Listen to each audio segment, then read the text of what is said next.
ये वीडियो देखो एक बार पहले तुरंत। कहाँ? बर्मा वाला। बर्मा से हैं? हाँ। तो सरकार कह रही है कि निकाल देंगे सबको। कितना साल से रह रहे हो आप यहाँ पे? हाँ। हम लोग कहाँ पे? हाँ, कुछ मत बताना। क्यों नहीं बताना? अरे देखिए, सरकार की तरफ से एडवाइजरी आया है कि दिल्ली में जो भी लोग बाहर के रहने वाले हैं, अगर उनके पास यहाँ का प्रमाण नहीं हुआ तो हम उनको निकाल देंगे। आप लोगों को कुछ कहा गया है सरकार की तरफ से इस बारे में? कुछ नहीं कहा गया। पुलिस आई थी? किसके साथ आए थे आप? लोग के साथ आया। लोगों के साथ आए? हाँ। सीधा दिल्ली आए थे या कहीं और से? ना, सीधा इधर। सीधा इधर ही? तब से यहीं रह रहे हैं इसी इलाके के हाँ। अंदर में? तो सरकार की तरफ से जो गाइडलाइन जारी हुआ वो आप लोगों को नहीं पता है कि क्या सरकार की तरफ से कहा जा रहा है? रोहिंग्या और बांग्लादेशी के बारे में आप लोगों को नहीं पता है? कोई आकर के बात नहीं किया अभी तक इस बात बारे में? हम लोग तो सरकार से अंदर तो है। हाँ। हम लोग यहाँ पे लिस्ट जितने यहाँ पे बर्मा वाला है उतना ले थाना के पास है। हाँ, वो सारा डिटेल थाना के पास है। थाना के पास हाँ, है। अच्छा। से अगर सरकार निकाल देंगे उन्हें तो यहाँ अपने इतने आदमी कहाँ जाएंगे हिंदुस्तान में? वो तो अपने हिंदू देश को छोड़ के चले आए हैं इसलिए कि हिंदुस्तान में चलेंगे हम भी जिएंगे, हमारे बच्चे भी जिएंगे। और जब यहाँ यही नहीं, अभी और सुनिए। से निकाल के उनको भेज दोगे तो अपने बर्मा देश जा नहीं पाएंगे। तो बताओ कहाँ पे जिएंगे? रास्ते में तो खुद मर जाएंगे। तो उनके लिए ऐसा जगह बनाओ, एक साइट ऐसा बनाओ कि उनका भी व्यवस्था हो जाए, बर्मा वालों को भी और बांग्लादेशी को भी व्यवस्था हो जाए।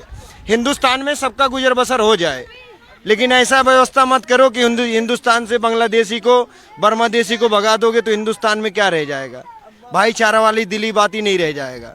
तो वो कह रहे अवैध तरीके से घुसे हैं ना हमारे देश? अवैध तरीके से कोई नहीं आया है। अवैध तरीके से जो आया है उनको निकाल सकते हो जी। और जो बगैर कानून के तरीके से जो आया है उन्हें आप नहीं निकाल सकते। उनके पास वीजा होना चाहिए देश का। वीजा इसलिए उनके पास नहीं है क्योंकि बर्मा में बहुत परेशानी हुआ है। बच्चों को जला दिए, आदमी को जला दिए, औरत को इज्जत से बेइज्जत कर दिए। लेकिन एक चीज के लिए वो अपना देश किस लिए छोड़े? अपने इस्लाम के लिए, कि हमारी जिंदगी बचेगी तो हमारे बच्चे भी जिएंगे, और हमारी जिंदगी नहीं रहेगी तो यहाँ तो बच्चे और बूढ़े सब मर जा रहे हैं। इसलिए हिंदुस्तान में वो लोग आ गए। तो ये आप समझ लो, ये अवैध है कि या तो सरकार की तरफ से है तो किसकी तरफ से? पुलिस को तो सारी इन्फॉर्मेशन है ना यहाँ पे? पुलिस पूरी जानती है, सरकार भी पूरा जानता है। सरकार सिर्फ बंदा कानून बना हुआ है। सिर्फ बीजेपी सरकार हट जाए, बाकी कौन किसी को कभी कुछ नहीं होगा। सब कुछ करा रहा है, सब बीजेपी सरकार करा रहा है।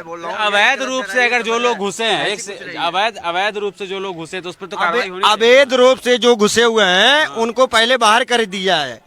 पहले उनको देश या तो हिरासत में लिया जाए या तो उनको अपने देश भेज दिया जाए। तो यही तो कहा जा रहा है ना जो कि अपने कानून से आए हैं आप उनके साथ नहीं कर पाओगे। तो वीजा की एक एक्सपायरी डेट होती है, वो खत्म हो जाती है। वो इनका कागज बना हुआ है, बर्मा देश वालों का इनका कागज बना है। जब ये लोग रोहिंग्या छोड़े हैं तो आके इनका हिंदुस्तान में इनका कागज बना है, एक आईडी बना है हिंदुस्तान में रहने के लिए।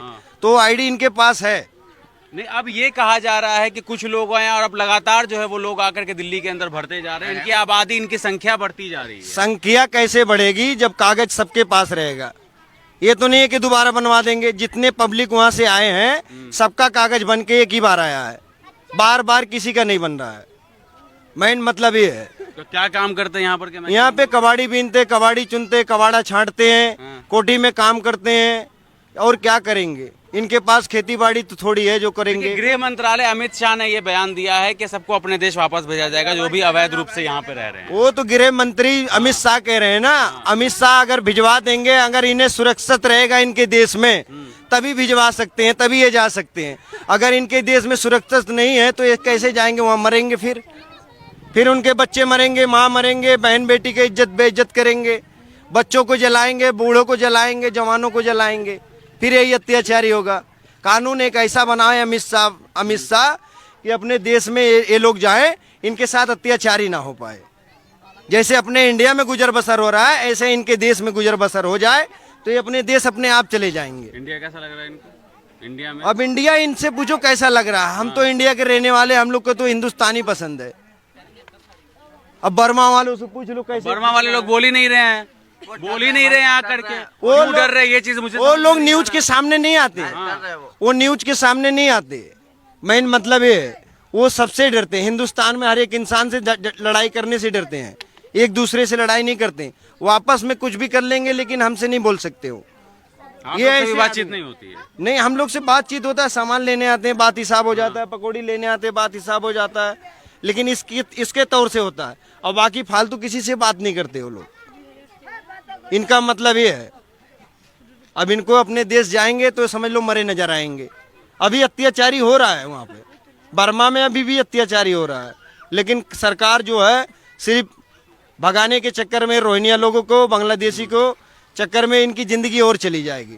तो भाई एक देश का बंदा एक देश में कैसे आकर रहेगा, ये भी रूप से वही आया है, सिर्फ बांग्लादेशी, रोहिंग्या वाला कोई नहीं आया। रोहिंग्या वाला जो आया है सरकार की इजाजत से आया है, बगैर सरकार की इजाजत से कोई रोहिंग्या वाला नहीं आया। देश में एक भी घुसपैठिया नहीं बचेगा, ध्यान रखना। इस देश में एक भी घुसपैठिया नहीं बचेगा, एक भी घुसपैठिया नहीं बचेगा, एक भी घुसपैठिया नहीं बचेगा, एक भी घुसपैठिया नहीं बचेगा। यही करोगे, यही करोगे, यही करोगे। जैसे जियो ना, दिहाड़ी मजदूरी करो, खाओ ना, क्यों दलाली कर रहे हो? पेट में वो दाना पानी नहीं है क्या? अपने देश में खा रहा हूँ, अपने देश में रह रहा हूँ, अपने देश में दलाली कर रहा हूँ। तेरी तरह विदेश में नहीं पढ़ा, तेरी तरह विदेश में नहीं पढ़ा। Understand, mind your language, mind your language, mind your language. हूँ दलाल अपने देश में हूँ, हूँ दलाल अपने देश में हूँ। अपने कोई हक नहीं है यहाँ पे, कोई हक नहीं है तेरा यहाँ पे, कोई हक नहीं है यहाँ पर। और सरकार तक ये वीडियो पहुंचे ना तो इन लोगों की हरकतें देखो।